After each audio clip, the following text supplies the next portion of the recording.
Students, welcome to my YouTube channel. आज हम class +1 chapter number 16 financial statement के बारे में पढ़ेंगे।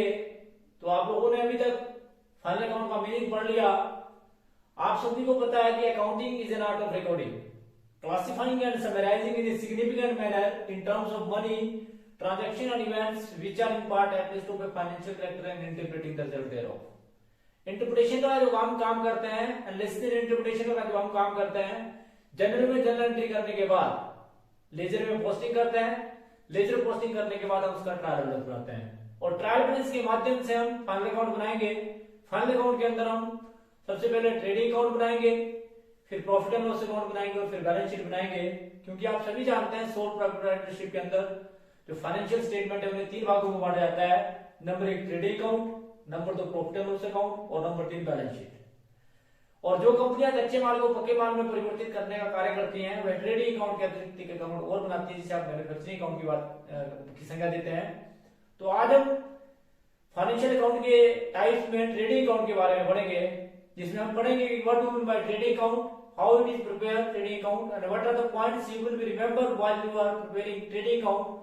तो सारी बातों के बारे में हम आपको बड़ा डिटेल में बताएंगे और बड़े ध्यान से आपने सुनना है प्यारे बच्चों, क्योंकि ट्रेडिंग अकाउंट यदि आपको आ गया तो आप दूसरा अकाउंट मैन्युफैक्चरिंग अकाउंट या प्रॉफिट एंड लॉस अकाउंट और बैलेंस शीट आपको तब समझ आएगी। तो ट्रेडिंग अकाउंट को बड़े सिंपल वे में आपको बताया जाएगा। आखिर यही रहेगा कि आप वीडियो को पूरा देखें और अंत तक देखें और बड़े ध्यान से देखें, क्योंकि एक एक पॉइंट को आपको बड़े बारीकी से बताया जाएगा। तो बात आती है कि ट्रेडिंग अकाउंट जब आप बनाते हैं, what do mean by trading account, तो account which tells you about the gross profitability condition and gross loss position of the business at the end of the year is called trading account। Trading account आपको वर्ष के अंत में व्यवसाय के सकल लाभ और सकल हानि के बारे में बताता है। एक ऐसा खाता जो वर्ष के अंत में बताया जाता है और आपको बताता है कि आपको ग्रोस प्रॉफिट हुआ या ग्रोस लॉस हुआ, यानी कि सकल लाभ हुआ या सकल हानि हुई, इस बात के बारे में आपको ज्ञात करने के लिए आप ट्रेडिंग अकाउंट बनाते हैं। ट्रेडिंग अकाउंट जब आप बनाते हैं तो आप सभी जानते हैं कि यदि हमारी सेल हमारी कॉस्ट ऑफ गुड्स सोल्ड से ज्यादा है, यदि हमारी sale cost of goods sold से ज्यादा है, when our sale is more than our cost of goods sold that is profit, and when our cost of goods sold is more than our sale that is called gross loss. तो आपको profit कब होगा कि यदि cell आपकी cost of goods sold से वस्तुओं की लागत से अधिक होगी तो आपको ग्रोस प्रॉफिट होगा, और यदि आपको लॉस कब होगा, आपको यदि आपकी कॉस्ट ऑफ गुड्स सोल्ड जो है आपकी सेल से ज्यादा है। तो इस प्रकार से ये आपको ब्रीफ मैंने बताया भी किस प्रकार से ग्रोस प्रॉफिट और ग्रोस लॉस आपको आएगा, परंतु अकाउंट के माध्यम से हम आपको बताएंगे और बारी बारी से बताएंगे। बात आती है कि जब आप ट्रेडिंग अकाउंट बनाते हैं तो उसके डेबिट साइड में जनरली जो आइटम आती है, अगर साधारण शब्दों में बताऊं तो ओपनिंग स्टॉक, परचेज यानी कि नेट परचेज और जितने भी डायरेक्ट एक्सपेंसेस इनको शामिल किया जाता है। क्रेडिट साइड में सेल और क्लोजिंग स्टॉक को लिया जाता है। अगर क्रेडिट साइड का टोटल डेबिट साइड के टोटल से ज्यादा है, यदि ट्रेडिंग अकाउंट के क्रेडिट साइड का टोटल डेबिट साइड के टोटल से ज्यादा है तो बैलेंसिंग फिगर जो आएगा वो ग्रोस प्रॉफिट आएगा, और यदि डेबिट साइड का टोटल क्रेडिट साइड के टोटल से ज्यादा है तो दैट मींस कि आपके पास जो बैलेंसिंग फिगर आएगा वो ग्रोस लॉस आएगा और it will be transfer to profit and loss account. तो किस प्रकार से इसको बनाया जाता है ये आप देखें। सबसे पहले जब इस खाते को आप बनाते हैं बिल्कुल सेंटर में आप ऊपर लिखते हैं ट्रेडिंग अकाउंट। ध्यान रखिए इस बात का, जब इस खाते को बनाया जाता है तो बिल्कुल सेंटर में लिखा आता है ट्रेडिंग अकाउंट ऑफ मैसेज, जिस कंपनी का आप बना रहे हैं। यदि आप रामन कंपनी का बना रहे हैं तो यहाँ पर मैसेज रामन कंपनी लिखेंगे, यदि श्यामन कंपनी का बना रहे हैं तो आप मैसेज श्यामन कंपनी। अगर आप किसी पर्टिकुलर ऑर्गेनाइजेशन का बना रहे हैं उस ऑर्गेनाइजेशन का नाम लिख दिया जाता है। फिर उसके बाद for the year ended, for the year ended 31 वर्ष, अगर 31 दिसंबर है तो 31 दिसंबर, अगर मार्च है तो मार्च, और जो ईयर है उसके आगे ईयर लिख दिया जाएगा। इस बात का ध्यान रखें आप, क्योंकि ये at the end of the year बनाया जाता है। उसके बाद इस बात का ध्यान रखें कि आप लेफ्ट हैंड साइड में डीआर शब्द का प्रयोग करें और राइट हैंड साइड में सीआर शब्द का प्रयोग करना अनिवार्य है। किसी अकाउंट में left hand side is called debit side and right hand side of an account is called credit side. फिर उसके बाद लाइन ऑफ डिमार्केशन लगाई जाएगी।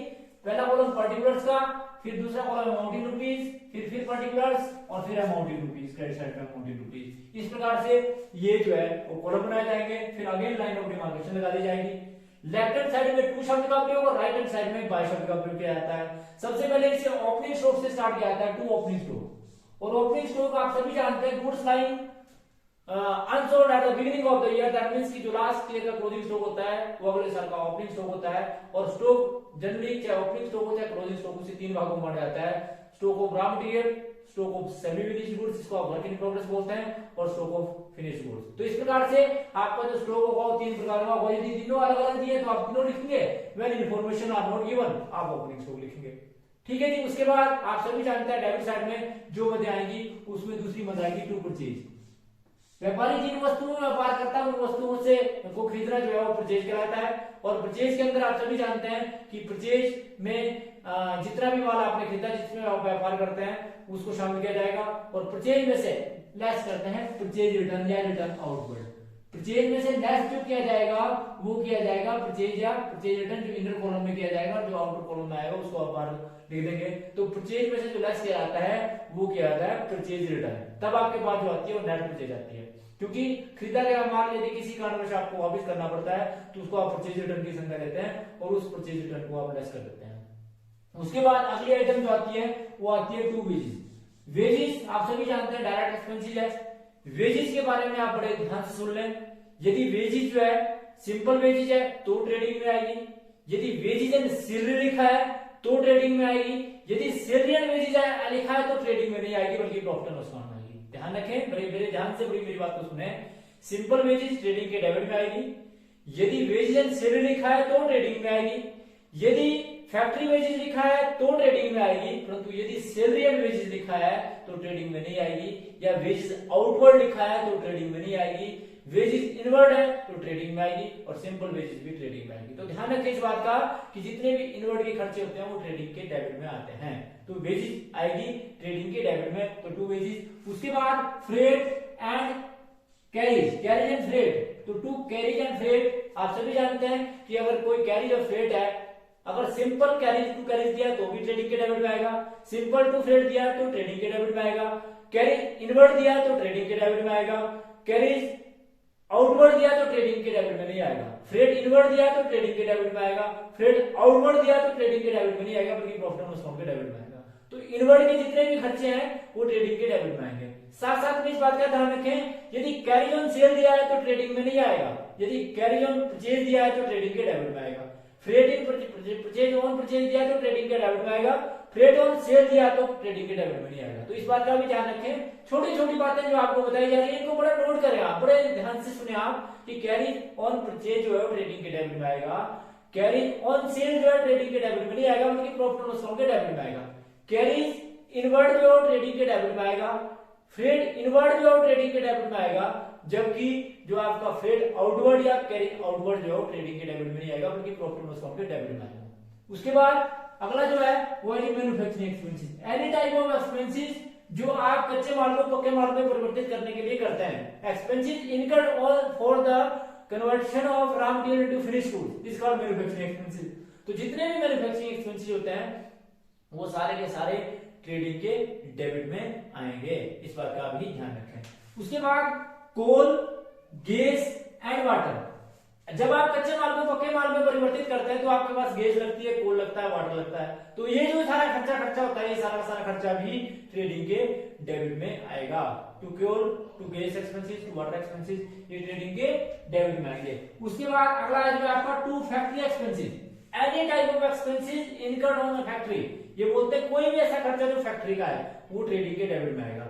अगर लिखा है टू फैक्ट्री रेंट तो भी आएगा, टू फैक्ट्री सैलरी तो भी आएगा, to factory any other expenses. कोई भी खर्चे के आगे यदि फैक्ट्री शब्द का प्रयोग कर दिया जाए, यदि किसी भी खर्चे के आगे फैक्ट्री शब्द का प्रयोग कर दिया है तो वह ट्रेडिंग के डेबिट में आएगा। ध्यान रखें इस बात का, चाहे वो फैक्ट्री का डेप्रिसिएशन का बिल्डिंग पे ही डेप्रिसिएशन है, चाहे फर्नीचर पे फर्नीचर पे डेप्रिसिएशन है, या फैक्ट्री का कोई भी खर्चा है वो ट्रेडिंग के डेबिट में आएगा। तो इस बात को आप बड़े ध्यान से सुन लें कि फैक्ट्री के जितने भी खर्चे हैं वो, चाहे वो फैक्ट्री लाइटिंग है, चाहे फैक्ट्री रेंट है, चाहे फैक्ट्री सैलरी है, चाहे फैक्ट्री डेप्रिसिएशन है, चाहे फैक्ट्री रिपेयर है, तो सारे के साथ से ट्रेडिंग के डेबिट में आएंगे। ऑफिस के खर्चे नहीं आएंगे, फैक्ट्री के खर्चे आएंगे, ध्यान रखना इस बात का। ऑफिस का यदि कोई भी खर्चा हो वो ट्रेडिंग के डेबिट में नहीं आएगा, तो ध्यान रखें इस बात का भी।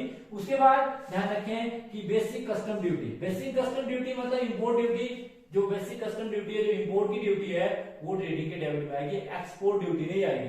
कस्टम ड्यूटी जो होगी वो बेसिक कस्टम ड्यूटी जो है वो कस्टमर की जो इंपोर्ट ड्यूटी है वो आएगी, एक्सपोर्ट ड्यूटी नहीं आएगी, ध्यान रखना इस बात का। तो जितनी भी इंपोर्ट ड्यूटियां हैं वो ट्रेडिंग के डेबिट में आएंगी। उसके बाद है रॉयल्टी। रॉयल्टी आप सभी जानते हैं, आप किसी भी चीज का, जैसे मान लो फॉर एग्जांपल आपने किसी से माइन लिया है और उस माइन का आप प्रयोग करते हैं, उसके बदले में आप रॉयल्टी देते हैं, तो वो ट्रेडिंग के डेबिट में आएगी। इसी प्रकार से फॉर एग्जांपल आप किसी पब्लिशर्स का कॉपीराइट लेते हैं, तो उसके बदले में आप रॉयल्टी देते हैं, वो ट्रेडिंग के डेबिट में आएगी। तो वो रॉयल्टी जो है वो भी ट्रेडिंग के डेबिट में आएगी। छोटी छोटी बातें आपने ध्यान रखनी है। तो रॉयल्टी भी ट्रेडिंग के डेबिट में आएगी। उसके बाद डॉक चार्जेस, एक बंदरगाह से दूसरी बंदरगाह तक माल ले जाने के लिए जो भी आप खर्चा करते हैं वो भी ट्रेडिंग के डेबिट में आएगा। तो ध्यान रखिए इस बात का, डॉक चार्जेस होते हैं वो भी ट्रेडिंग के डेबिट में आएंगे। तो डॉक चार्जेस भी ट्रेडिंग के डेबिट में आएंगी। इसके अतिरिक्त कोई भी अगर दिखा है direct expenses, other direct expenses, जितने भी डायरेक्ट एक्सपेंसेस होते हैं वो भी आपके ट्रेडिंग के डेबिट में आएंगे। तो ध्यान रखिए इस बात का कि जो डायरेक्ट एक्सपेंसेस होते हैं, अगर दिया है आपके पास डायरेक्ट एक्सपेंसेस, तो वो भी ट्रेडिंग के डेबिट में आएगा। इनडायरेक्ट एक्सपेंसेस ट्रेडिंग के डेबिट में नहीं बल्कि प्रॉफिट एंड लॉस अकाउंट के डेबिट में आएंगे। तो इस बात का ध्यान रखें, क्योंकि ये नॉमिनल अकाउंट है, expenses losses are debit and income and gains are credit. अब उसके बाद हम क्रेडिट साइड चलते हैं। तो क्रेडिट साइड में सबसे पहले जो है वो बाय सेल ली जाएगी। सेल आप सभी जानते हैं कि जिन वस्तुओं को व्यापारी व्यापार करता है उन वस्तुओं को बेचना सेल कहलाता है। जैसे परचेज दो प्रकार की होती है, credit purchase plus cash purchase. इसी प्रकार से सेल भी दो प्रकार की होती है, cash purchase plus credit purchase. ठीक है, सेल भी दो प्रकार की होती है, कैश सेल और प्लस क्रेडिट सेल। इसमें से नेक्स्ट करते हैं रिटर्न इनवर्ड्स। आप सभी जानते हैं सेल रिटर्न जिसको आप बोलते हैं। यदि सेल किया गया माल किसी काम में वापस किया जाता है तो उसे जब उसे सेल में से घटाया जाता है। तो ध्यान रखिए इस बात का कि सेल को भी आप जो है सेल में से सेल रिटर्न भी जो है आप घटाते हैं। ठीक है, तो इस बात का ध्यान रखिए। कई बार गुड्स सेंट टू डेटर्स या किसी बंदे को इस उद्देश्य से माल बेचा जाता है, goods sent to sale on approval basis, कि अगर आपको पसंद आए तो आप रख लेना गुड्स सोल्ड और sent to sellers as on approval basis. इसका मतलब होता है कि कई बार एक माल आप इस उद्देश्य से बेचते हैं कि यदि आपको पसंद आए तो रख लेना वरना वापस कर देना। तो ऐसी सिचुएशन में ये कहा जाता है कि जनरली हम उस माल को भी जब तक माल बंदा जो है पसंद ना करे, अपने पास ना रखे, उसे सेल नहीं माना जाता, बल्कि अगर ऐसी कोई सिचुएशन है उसे सेल में से भी घटाया जाता है और डेटर के मूल्य में से भी घटाया जाता है। इसके बारे में बड़ा डिटेल लेटर ऑन बड़े डिटेल में वर्णन किया जाएगा, परंतु यहाँ पर ये समझ लें आप कि सेल में से सेल रिटर्न जो है वो घटा दी जाती है। उसके बाद आप लेते हैं क्लोजिंग स्टॉक। फिर क्लोजिंग स्टॉक जो है goods lying unsold at the end of the year is called closing stock. और क्लोजिंग स्टॉक में भी ये तीन प्रकार का स्टॉक है, चाहे रॉ मटेरियल का, चाहे वर्क इन प्रोग्रेस का, चाहे फिनिश गुड्स का, उनको सबको दिखाया जाता है टोटल करके। और क्लोजिंग स्टॉक जो है वो ट्रेडिंग के क्रेडिट में आता है। उसके बाद आप क्या करेंगे कि आप टोटल करेंगे। टोटल करने के बाद यदि क्रेडिट साइड का टोटल ज्यादा आता है, ध्यान रखें इस बात का, यदि टोटल करने के बाद क्रेडिट साइड का टोटल ज्यादा आता है तो जो आपके पास बैलेंसिंग फिगर आएगा वो आएगा ये ग्रॉस प्रॉफिट, और ये ट्रांसफर किया जाएगा प्रॉफिट एंड लॉस अकाउंट के क्रेडिट साइड में। ध्यान रखें इस बात का, transfer to profit and loss account. यदि क्रेडिट साइड का टोटल, यदि क्रेडिट अकाउंट की क्रेडिट साइड का टोटल डेबिट साइड के टोटल से ज्यादा आता है तो जो आपके पास बैलेंसिंग फिगर आता है वो आपके पास ग्रॉस प्रॉफिट आता है। और यदि डेबिट साइड का टोटल क्रेडिट साइड के टोटल से ज्यादा आता है, यदि डेबिट साइड का टोटल क्रेडिट साइड के टोटल से ज्यादा आता है तो आपके पास जो आंसर आएगा वो आएगा ग्रॉस लॉस, और ये ट्रांसफर किया जाएगा प्रॉफिट एंड लॉस अकाउंट के डेबिट साइड में। तो ध्यान रखिए इस बात का कि ग्रॉस प्रॉफिट कब आएगा, यदि क्रेडिट साइड का टोटल डेबिट साइड के टोटल से ज्यादा है तो जो आपके पास आंसर आएगा, बैलेंसिंग फिगर आएगा, वो ग्रॉस प्रॉफिट आएगा। और यदि डेबिट साइड का टोटल क्रेडिट साइड के टोटल से ज्यादा है तो आपके पास जो आंसर आएगा वो आपका ग्रॉस लॉस आएगा। और ये दोनों के दोनों, अगर लॉस आता है तो उसे प्रॉफिट एंड लॉस अकाउंट के डेबिट में दिखाया जाता है और ट्रांसफर किया जाता है, और यदि प्रॉफिट आता है तो उसे प्रॉफिट एंड लॉस अकाउंट के क्रेडिट अकाउंट में क्रेडिट साइड में ट्रांसफर किया जाता है। तो ये तो आपको ग्रॉस प्रॉफिट किस प्रकार से बनाया जाता है उसके बारे में बताया। लेटर ऑन अगले वीडियो में आपको ग्रॉस प्रॉफिट के प्रैक्टिकल कराए जाएंगे, परंतु उससे पहले कि इसकी क्लोजिंग एंट्री कैसे करते हैं, क्योंकि आप सभी जानते हैं कि जितने भी नॉमिनल अकाउंट हैं या तो वह ट्रेडिंग अकाउंट में ट्रांसफर होते हैं या वह प्रॉफिट एंड लॉस अकाउंट में ट्रांसफर होते हैं। इसी क्लोजिंग एंट्री को याद करना बहुत आसान होता है। आपने एंट्रियों के बारे में पढ़ा कि एक ओपनिंग एंट्री होती है, एक रेक्टिफाइंग एंट्री होती है, एक जो सिंपल एंट्री होती है, एक कंपाउंड एंट्री होती है और एक क्लोजिंग एंट्री भी होती है। तो क्लोजिंग एंट्री आप किस प्रकार से करते हैं, किस प्रकार से अकाउंट को क्लोज करते हैं, बड़ा सिंपल है, ध्यान रखना इस बात का। सबसे पहले आपने एक जनरल लेजर का एक रूल पढ़ा था कि जिस खाते को आप खोल रहे हैं यदि वह खाता जनरल में डेबिट है तो उसके डेबिट में एंट्री की जाएगी, परंतु अकाउंट का नाम वो लिखा जाएगा तो उसके क्रेडिट में है। और इसी प्रकार से आपने दूसरा रूल पढ़ा था कि यदि जिस खाते को आप खोल रहे हैं यदि वह खाता जनरल में क्रेडिट है तो उसके क्रेडिट में एंट्री की जाएगी, परंतु अकाउंट का नाम वो लिखा जाएगा जो उसके क्रेडिट में है। तो इस प्रकार से यहां ध्यान रखें आप कि सबसे पहले बात करते हैं कि जो इसके साइड में डेबिट साइड में एंट्री उनकी क्लोजिंग एंट्री कैसे करते हैं। ट्रेडिंग अकाउंट के डेबिट में हम ट्रेडिंग अकाउंट को डेबिट करेंगे to opening stock, trading account debit to opening stock, इस प्रकार से ट्रांसफर एंट्री क्लोजिंग एंट्री की जाएगी इसकी। Trading account debit to purchase और purchase return account debit to trading account, इसी प्रकार से trading account debit to wages account, trading account debit to carriage and freight account, trading account debit to manufacturing expenses account, trading account debit to coal gas and water, trading account debit to factory expenses, trading account debit to basic custom duty and import duty, trading account debit to royalty, trading account debit to dock charges, trading account debit to other direct expenses और trading account debit to profit and loss account. इस प्रकार से gross profit को transfer किया जाता है। इसी प्रकार से जो सेल क्रेडिट में तो sale account debit to trading account, sale के क्रेडिट में ट्रेडिंग को क्रेडिट में, ट्रेडिंग की क्रेडिट में एंट्री की हुई है इसलिए सेल को डेबिट करेंगे और ट्रेडिंग को क्रेडिट करेंगे। इसी प्रकार से क्लोजिंग स्टॉक को डेबिट और ट्रेडिंग को क्रेडिट, और इसी प्रकार से ग्रॉस लॉस को या प्रॉफिट एंड लॉस अकाउंट को डेबिट और आपका जो ट्रेडिंग अकाउंट है उसको क्रेडिट करेंगे। तो इस प्रकार से ये चीज इसकी ट्रांसफर एंट्रियां